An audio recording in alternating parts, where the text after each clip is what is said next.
dulu saya ucapkan kepada Bapak Ibu Saudara sekalian, dan saya percaya di tahun yang baru ini berkat Tuhan baru, amin. Kemuliaan Tuhan baru yang Tuhan melimpahkan. Mari kita buka kitab kita sama-sama.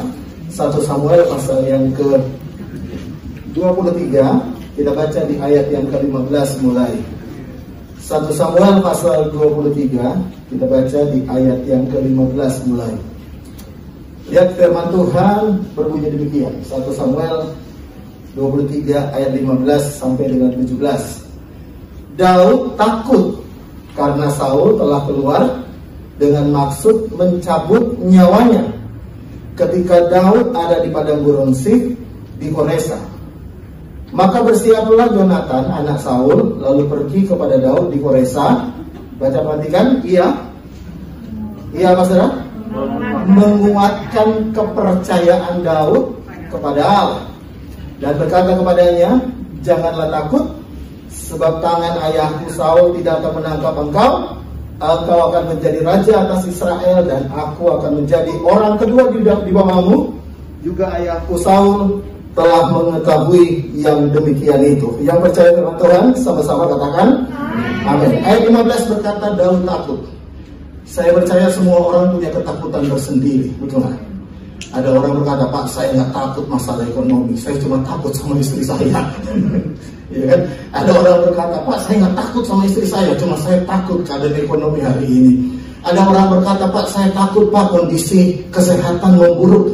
Saya takut, Pak, nanti ini bisnis saya gimana ke depan. Saya percaya semua orang punya ketakutan sendiri. Tetapi perhatikan, ketika Daud takut, Yonatan temannya datang menguatkan kepercayaannya. Karena itu saya percaya begini, ya. Setiap kali Anda takut, percayalah Anda harus berada dalam sebuah komunitas yang saling menguatkan. Bisa bilang amin? Dan saya percaya Anda ada di tempat yang tepat, ya. Nah, perhatikan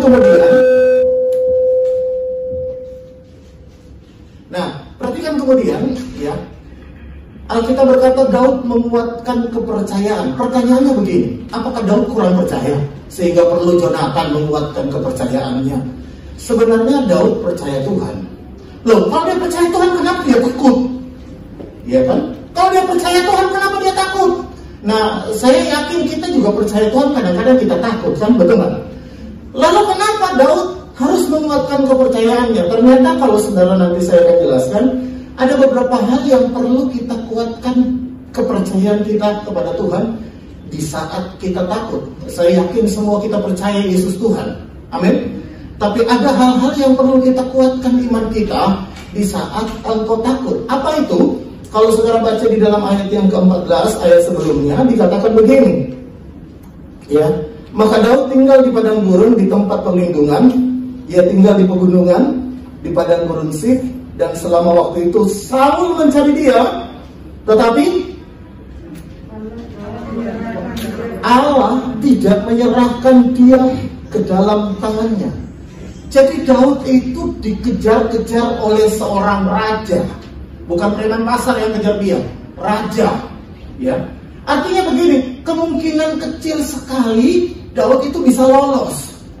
Tapi perhatikan baik-baik, meskipun dia dikejar oleh raja, Alkitab berkata yang membuat Daud tidak ketangkap, tidak sampai terbunuh oleh Saul, jelas sekali karena ada intervensi Tuhan di dalam kehidupan Daud. Makanya tadi saudara baca, Allah atau Tuhan tidak menyerahkan Daud ke dalam tangan Saul. Jadi Daud ada di dalam tangan Saul atau tidak, yang menentukan bukan Daud, yang menentukan bukan Saul, yang menentukan bukan keadaan, tapi yang menentukan siapa? Tuhan. Nah, ini yang seringkali kita kurang yakini, saudara, ya. Kita pikir kita bisa lakukan apapun ya karena kita yang menentukan. Saya mau beritahu, ada hal yang Anda bisa tentukan, tapi ada hal yang tidak bisa kita tentukan. Bisa bilang amin? Kita perlu Tuhan yang menentukan. Karena itu ketika Daud takut, Tuhan berkata begini, aku yang pegang kendali atas hidupmu, aku yang berdaulat atas hidupmu. Engkau tidak akan mungkin bisa ketangkap kalau aku tidak pernah mengizinkannya. Tadi kita nyanyi, sehelai di rambutku tak akan terjatuh, Sama-sama. Tuhan tidak pernah berkata, sehelai rambutmu karena kamu kebanyakan ketombe. Bukan. Tuhan tidak berkata, sehelai rambutmu gugur, kamu salah sampo. Ya, kamu gak cocok dengan minyak rambutmu. Pomade-mu itu apa? Orang lain. Gak cocok. Ya, gak cocok. Wes zaman dulu ganti. Enggak pernah Tuhan bilang gitu. Tapi Tuhan bilang begini, sehelai di rambut kita tidak akan jatuh tanpa seizin Tuhan. Bahkan Tuhan pernah berkata begini, burung di udara tidak akan jatuh tanpa seizin Tuhan. Karena itu saudara, saya mau beritahu, hidup mati kita dalam tangan Tuhan. Bisa bilang amin? Kalau kau sadar bahwa hidup matimu dalam tangan Tuhan, bahwa hidupmu itu ditentukan oleh Tuhan, maka engkau berkata begini, aku hadapi hidup ini bersama dengan Tuhan. Tuhan yang berdaulat. Kalau Tuhan tidak izinkan, saya mau beritahu, tidak ada yang akan terjadi dalam hidupmu. Semua seizin Tuhan. Makanya kalau saudara baca, saya mau tunjukkan dulu sebagai contoh aja, bagaimana Tuhan mengintervensi hidup Daud. Kalau saudara baca di dalam ayat 25, ya, atau kita baca ayat 26 lebih bagus. Lihat, ketika Saul dengan orang-orangnya pergi mencari Daud, diberitahukan hal itu kepada Daud. Lalu pergilah ia ke gunung batu dan tinggal di padang gurun Maon. Saul mendengar hal itu lalu mengejar Daud di padang gurun Maon. Perhatikan ayat 26. Saul berjalan dari sisi gunung sebelah sini dan Daud dengan orang-orangnya dari sisi gunung sebelah sana. Daud cepat-cepat mengelakkan Saul, tetapi Saul dengan orang-orangnya, perhatikan kalimat ini, sudah hampir, sekali lagi, sudah apa?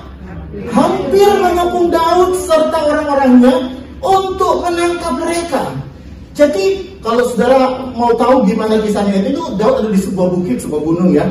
Nah, namanya gunung itu kan kerucut di atasnya, betul nggak? Nah, Saul dan orang-orangnya, kalau saudara tahu ada 3.000 orang kejar dia, menyisir gunung itu, dan Daud itu kepepet lari naik ke atas. Tidak ada jalan keluar. Kenapa? Karena waktu itu belum ada Mission Impossible. Dia punya alat-alat canggih.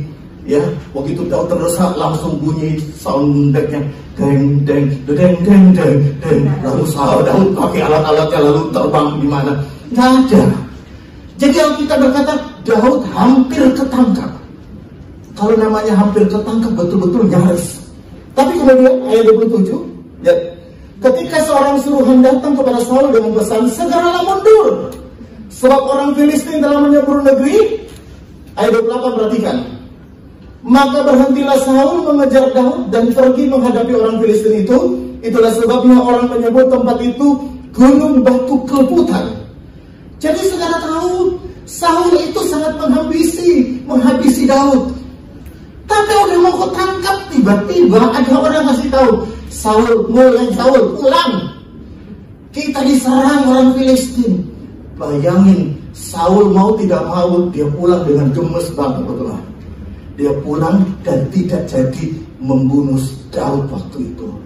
Saudara tahu kenapa? Karena ada intervensi Tuhan.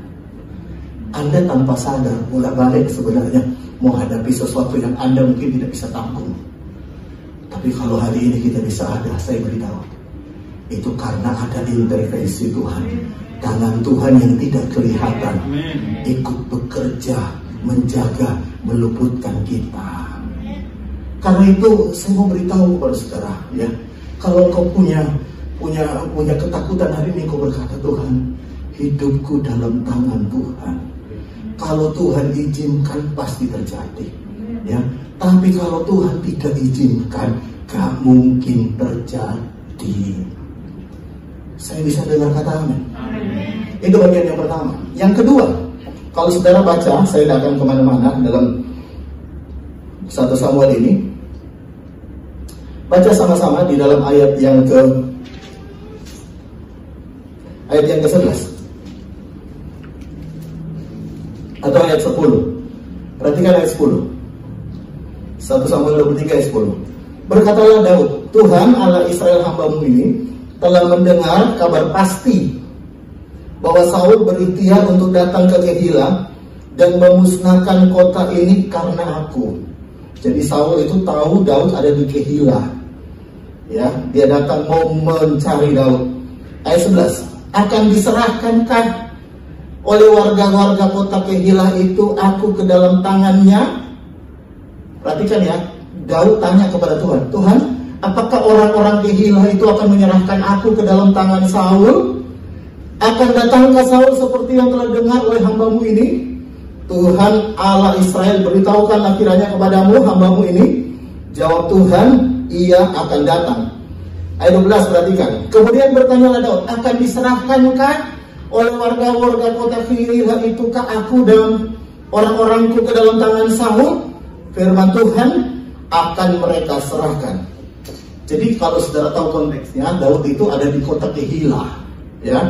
Lalu dia tanya, Tuhan, orang-orang Kehilah ini di mana aku tinggal hari ini, apakah orang-orang itu akan serahkan aku ke dalam tangan Saul yang mengejar aku? Tuhan bilang, orang-orang Kehilah akan menyerahkan engkau dalam tangan Saul. Dan yang menarik perhatian saya kalau saudara baca Alkitab, siapa orang Kehilah itu? Siapa orang Kehilah? Nah, untuk mengerti itu lihat ayat sebelumnya. Kita langsung baca di dalam ayat yang kedua. Ayat yang kedua dalam 1 Samuel 23. Orang Kehilah itu siapa? Lalu bertanyalah Daud kepada Tuhan, apakah aku akan pergi mengalahkan orang Filistin itu? Jawabnya Daud Tuhan kepada Daud, pergilah, kalahkan orang Filistin itu dan apa? Selamatkanlah Kehilah. Jadi Daud tanya kepada Tuhan, Tuhan, apakah aku akan pergi mengalahkan orang Filistin? Karena waktu itu orang Filistin sedang berperang dengan orang-orang Kehilah. Lihat ayat 3. Tetapi orang-orang Daud berkata kepadanya, anak buah Daud itu 600 orang bilang ini, ingatlah, sedangkan di Yehuda kita sudah dalam ketakutan, apalagi kalau kita pergi ke Kehilah melawan barisan perang orang Filistin. Ayat 4. Lalu bertanyalah pula Daud kepada Tuhan, maka Tuhan menjawab firman-Nya, bersiaplah pergi ke Kehilah, sebab aku menyerahkan orang Filistin itu ke dalam tanganmu. Ayat 5. Kemudian pergilah Daud dengan orang-orangnya ke Kehilah, ia berperang melawan orang Filistin itu, dihalaunya terhadap mereka dan ditimbulkan kekalahan besar di antara mereka. Baca kalimat selanjutnya sama-sama dengan keras. 2, 3. Bisa lebih keras lagi. 2, 3. Demikianlah Daud. Jadi kalau saudara tahu, Kehilah itu adalah orang-orang yang diselamatin Daud dari orang Filistin. Makanya Daud ada di Kehilah. Tapi waktu Saul cari Daud, Alkitab berkata orang Kehilah berkhianat kepada Daud. Dia berkata, kita serahkan Daud. Saudara, dalam hidup ini saya mau beritahu, saudara pernah gak nolong orang malah mentung? Yang pernah bukan kepadamu, maksudnya yang pernah bentung orang. Enggak. Saya pernah gak kan? Pak, orang itu mau tak bantu, sekarang malah mentung, Pak. Saudara tahu itu sama dengan orang-orang Kehilah. Mereka terdesak, Daud datang nyelamatin mereka. Daud menolong mereka. Tapi giliran kemudian Saul cari Daud, orang-orang Kehilah datang menyerahkan Daud ke Saul. Saudara tahu itu sangat-sangat dramatis sekali menurut saya. Ya, kalau orang lain, Pak, nggak apa-apa, Pak. Kalau orang lain berkhianat kepada saya, nggak apa-apa, Pak. Ini loh saudara saya sendiri berkhianat kepada saya. Saudara mungkin pernah dengar orang begitu, Pak. Pak, kalau orang lain nipu saya ngerti, Pak. Ini loh ipar aku, dewe nipu aku. Wah. Kalau orang lain, Pak, nipu aku, nggak apa-apa, Pak. Ini loh yang ngecil aku itu tetanggaku dewe. Sudah kayak saudara, Pak. Ya, cuma beda mama dan papa. Betul kan? Udah dekat, Pak. Loh, Daud juga ngalami itu, betul nggak? Tapi perhatikan baik-baik bagian yang kedua, saya mau beritahu begini, ya. Jangan pernah berharap semua orang baik ada di sekitarmu. Bisa saja ada orang kelihatan baik, tapi sebenarnya dia nggak baik. Betul nggak? Saudara pernah ketemu orang kalau nyapa Anda, ramah banget, betul nggak? Aduh, Pak Lukman. Aduh, apa kabar? Pak Lukman tambah ganteng. Wah, luar biasa. Begitu Pak Lukman pergi, Pak Lukman kok, dirasanya loh di belakang. Pernah Anda ketemu orang itu? Betul? Di depanmu semanis madu, di belakangmu sepahit empedu. Waduh, nemen banget. Tapi saya mau beritahu begini, dengarkan bagian yang kedua ini. Kita tidak bisa berharap semua orang baik di sekitar kita. Tapi satu hal yang kau bisa percaya dan harapkan, Tuhanmu tetap Tuhan yang baik. Oh, haleluya. Karena itu jangan kepahitan dengan orang-orang jahat di sekitarmu. Jangan marah, Alkitab berkata, jangan marah dengan orang-orang jahat di sekitarmu. Jangan. Karena meskipun mereka jahat, Tuhanmu tetap Tuhan yang baik. Dan terbukti, saudara tahu, Daud diloloskan Tuhan meskipun ada orang berkhianat kepadanya. Bukankah Daud pernah, Yusuf juga pernah berkata begini kepada saudaranya dalam Kejadian 50 ayat 20, tidak perlu dibaca. Ya. Yusuf pernah berkata gini, engkau mereka-rekakan yang jahat kepadaku, tapi Tuhan sanggup mengubahnya untuk mendatangkan kebaikan. Saudara kalau punya saudara, belum tentu kalau Anda berkata, Pak saudara saya jahat, saya beritahu Anda belum tahu Anda punya saudara kayak saudaranya Yusuf, betul nggak? Saudara sama seumur, betul nggak? Saudara apa itu? Didol jadi budak. Saudara apa itu?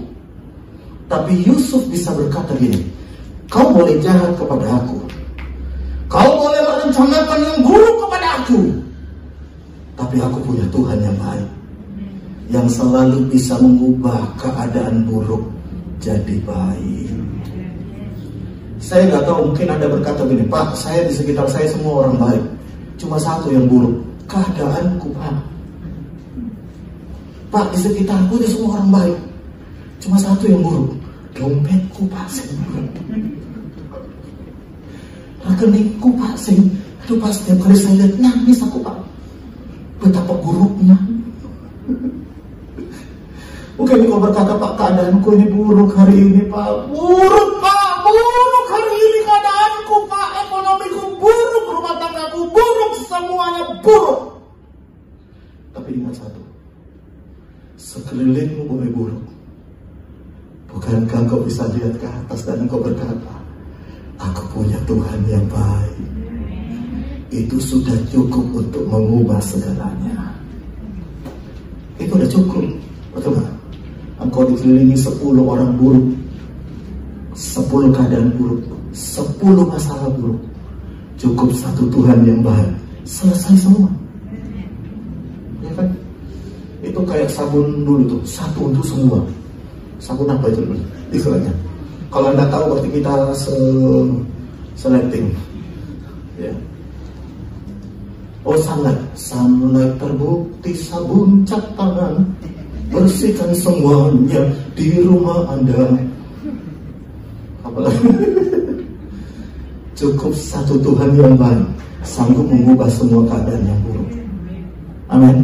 Keuangan yang buruk, ekonomi yang buruk, rumah tangga yang buruk, keadaan yang buruk, teman yang buruk, hubungan yang buruk, semua amblas karena Tuhan yang baik. Karena itu kalau saat Anda hari ini berkata, Pak, nggak tahu Pak gimana, Pak saya masih blank Pak, depan itu gimana? Hari ini engkau berkata, aku nggak tahu akan hari esok, aku tahu cuma satu. Sama-sama taruh tanganmu di dada dan berkata, aku punya Tuhan yang baik. Aku punya Tuhan yang baik. Itu sudah cukup. Amin. Itu yang kedua. Yang ketiga, yang terakhir, katakan puji Tuhan. Baca sama-sama kembali di ayat yang ke-17. Ayat ke-17 berkata begini. Ayat 17. Jadi ketika Jonathan menguatkan kepercayaan Daud, dia bilang begini di ayat 17. Jonathan bilang begini dan berkata kepadanya, janganlah takut, sebab tangan ayahku Saul tidak akan menangkap engkau. Engkau akan menjadi raja atas Israel, dan aku akan menjadi orang kedua di bawahmu. Jadi Jonathan itu menguatkan Saul dengan perkataan ini. Tapi yang menarik perkataan Jonathan yang menguatkan Saul itu, yaitu kalimat selanjutnya. Baca sama-sama, 2, 3. Baca sama-sama. Juga ayahku Saul. Jadi kata-kata menguatkannya ini begini, ayahku tahu akan hal itu. Saya kalau jadi Daud, saya akan ngomong, loh apa hubungannya antara kekuatanku, ketakutanku dengan ayahmu tahu? Justru aku ngerti ayahmu tahu, makanya dia pengen bunuh aku. Sebenarnya kalimat ini, saudara tahu ya, kalau saudara mengerti, saudara mengerti benar, kalimat ini dalam artinya begini. Jonathan seolah-olah mau ngasih ingatkan kepada Daud begini, kau kan akan jadi raja, Tuhan punya rencana besar atas hidupmu. Dan papaku selalu mengerti, makanya dia mencoba menggagalkan rencana Tuhan dalam hidupmu. Makanya Daud Jonathan menguatkan kepercayaan Daud dan berkata, ada musuh, ada orang seperti bapakku itu yang tahu kau punya rencana besar Tuhan punya rencana besar atas hidupmu, dan dia berusaha menggagalkan rencana Tuhan yang besar dalam hidupmu. Saya mau beritahu kepada saudara, ya, setan itu kadang-kadang lebih percaya bahwa kita bisa jadi orang hebat dibandingin kita sendiri. Loh, buktinya apa, Pak? Nanti saya akan buktikan. Kadang-kadang setan lebih percaya bahwa engkau itu luar biasa dibandingin kita sendiri. Loh, buktinya apa, Pak? Buktinya begini, setan berusaha menggagalkan setiap rencana Tuhan atas hidupmu. Makanya begini, kita sendiri nggak yakin loh. Saya mau tanya sama Anda, berapa banyak yang yakin? Coba, puji Tuhan nggak selamat. Berapa banyak yang yakin, betul-betul yakin Tuhan punya rencana atas hidupmu? Amin. Saya mau beritahu, setan ngerti dan dia yakin betul Tuhan punya rencana atas hidupmu. Makanya setan itu selalu kerjaannya berusaha menggagalkan rencana Tuhan atas hidupmu. Saul ngerti betul Daud itu sudah ditetapkan Tuhan punya rencana, dia akan jadi raja. Makanya Saul berkata begini, ojo sampai rencana Tuhan terjadi, ayo kita peteni Daud supaya rencana Tuhan tidak terjadi atas hidupnya. Saya mau beritahu, dengarkan baik-baik, Tuhan punya rencana besar atas hidupmu loh. Dan saya terlalu yakin Tuhan punya rencana besar juga untuk gereja ini. Tuhan punya rencana besar untuk pekerjaanmu. Tuhan punya rencana besar untuk rumah tanggamu. Tuhan punya rencana besar untuk apapun dalam hidupmu. Tapi kadang-kadang kita gak yakin. Setan lebih yakin bahwa kita adalah orang-orang yang memiliki rencana besar Tuhan dalam hidup kita. Nah, saya mau tunjukkan kepada saudara dalam satu ayat yang berat. Sebenarnya saya sedikit singgung dalam ibadah online, tapi saya mau sampaikan kepada saudara. Lihat sama-sama dalam Yosua pasal 2 ayat yang ke-7, ya. Ini kisah tentang dua pengintai yang dikirim oleh Yosua ke Yeriko. Lalu ayat 7, maka pergilah orang-orang itu mengejar mereka ke arah sungai Yordan, ke tempat-tempat penyeberangan, dan ditutuplah pintu gerbang segera sesudah pengejar-pengejar itu keluar. Jadi orang Yeriko ini mengejar dua pengintai yang dikirim oleh Yosua. Ayat 8, tetapi sebelum kedua orang itu tidur, naiklah perempuan itu. Perempuan itu adalah Rahab. Rahab adalah seorang apa, saudara? Seorang pelacur. Rahab seorang pelacur, mendapatkan mereka di atas Soto. Perhatikan ini kesaksian Rahab kepada orang Israel. Dan berkata kepada orang-orang itu, aku tahu, baca sama-sama, Tuhan telah memberikan negeri ini kepada kamu, dan bahwa kengerian terhadap kamu telah menghinggapi kami, dan segala penduduk negeri ini, apa saudara? Gemetar terhadap menghadapi kamu. Jadi begini saudara ya, orang Israel itu sebelum masuk tanah Kanaan kirim pengintai. Dan saudara tahu bedanya, nanti saya mau tunjukkan dengan pengintai yang dikirim oleh Musa. Bedanya begini, dari Rahab memberikan kesaksian begini, kita ini orang-orang Kanaan, dalam hal ini orang Yeriko, yang punya tembok tebalnya 6 meter, yang tingginya 14 meter. Sebenarnya kami gemetar terhadap kamu. Dari mana Rahab punya informasi itu? Sebenarnya sederhana, karena Alkitab berkata dia pelacur. Pelacur cangkruannya di mana? Di gereja, Bukan. Cangkruan di night club, di pub, cafe, betul nggak? Cangkruan di diskotik. Nah, waktu zaman itu tentara-tentara mabuk-mabuk, teler kan, betul nggak? Di situ mungkin pelanggan-pelanggannya rahab juga dari situ, betul nggak? Langganannya. Ya. Mereka mulai cerita, orang Israel lo mau nyerang kita ini apa lagi? Ngeri ya beda, betul nggak? Mereka kasih kesaksian.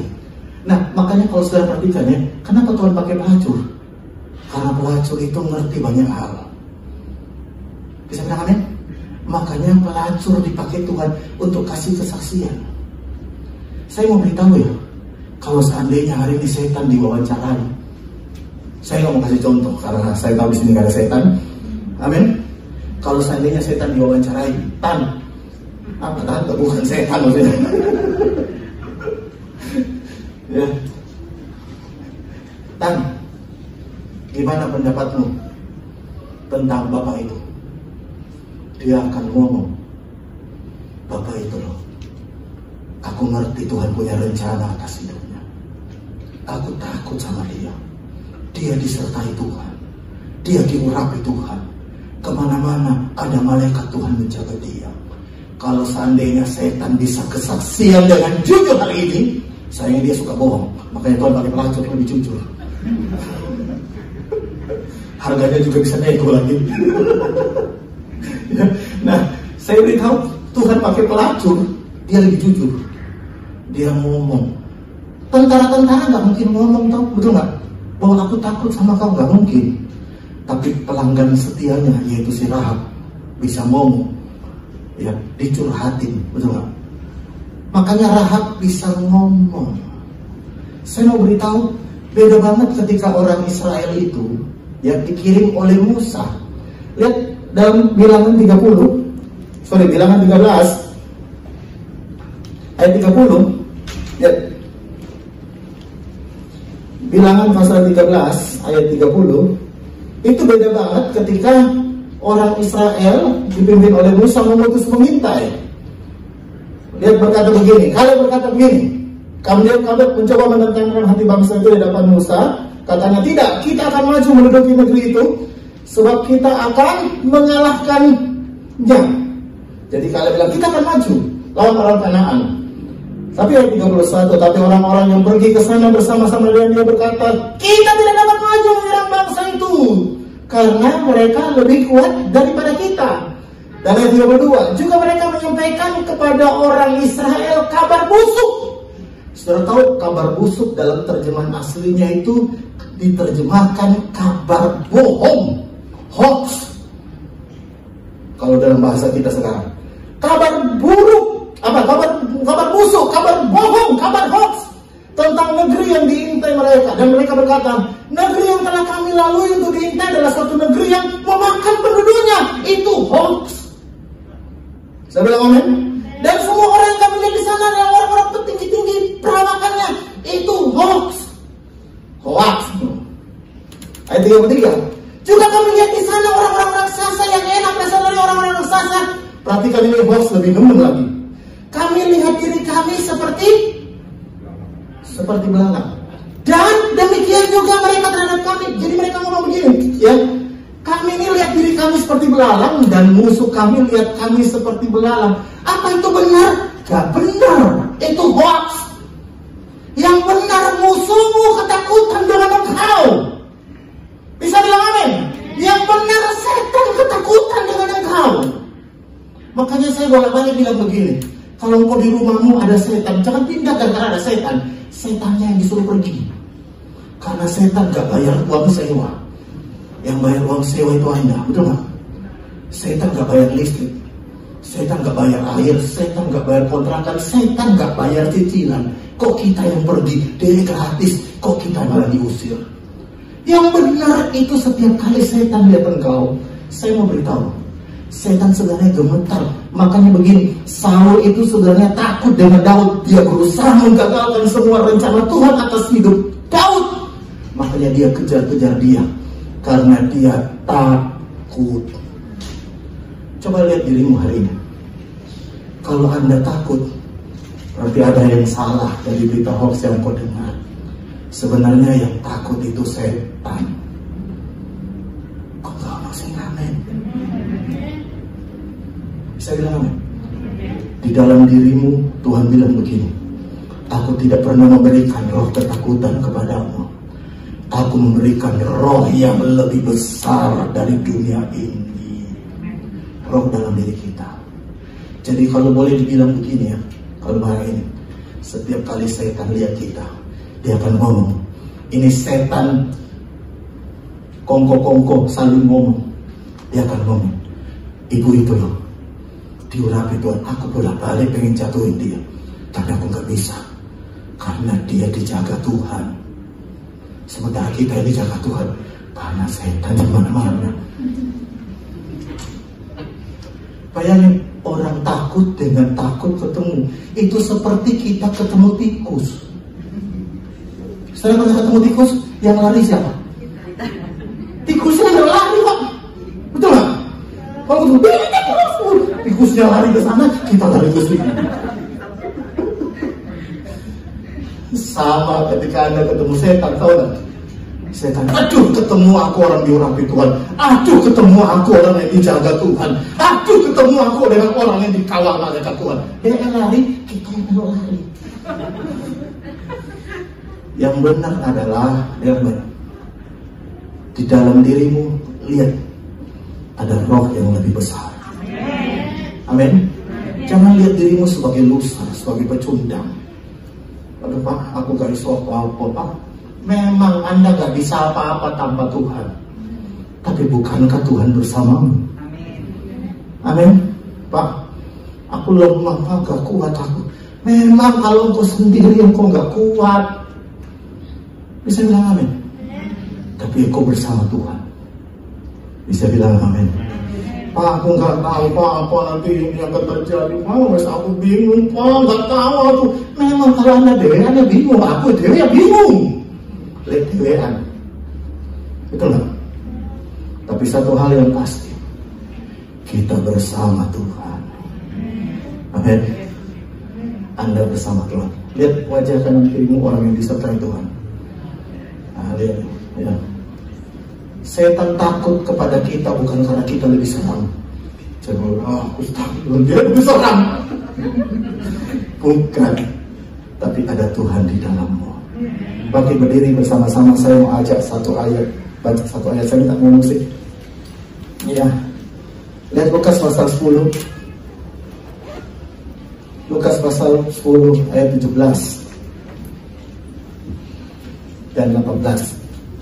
Lihat firman Tuhan berkata begini. Lukas pasal 10. Ya, lihat baca sama-sama. 2, 3. Ke-70 murid itu kembali dengan gembira dan berkata, apa salah?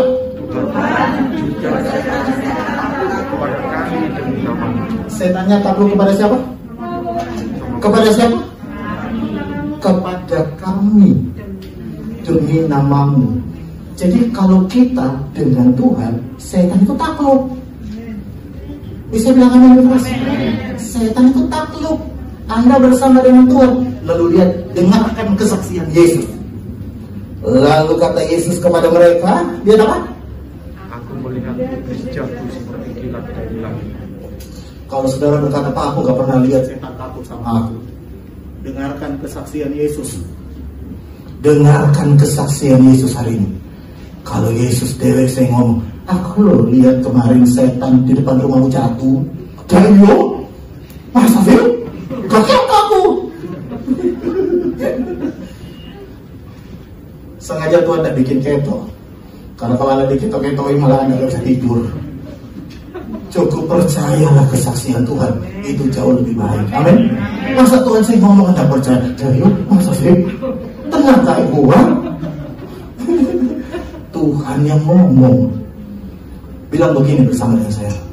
Bersama Tuhan setan takluk. Bersama Tuhan aku akan lewati tahun 2022 dengan kemenangan. Yang percaya tepuk tangan.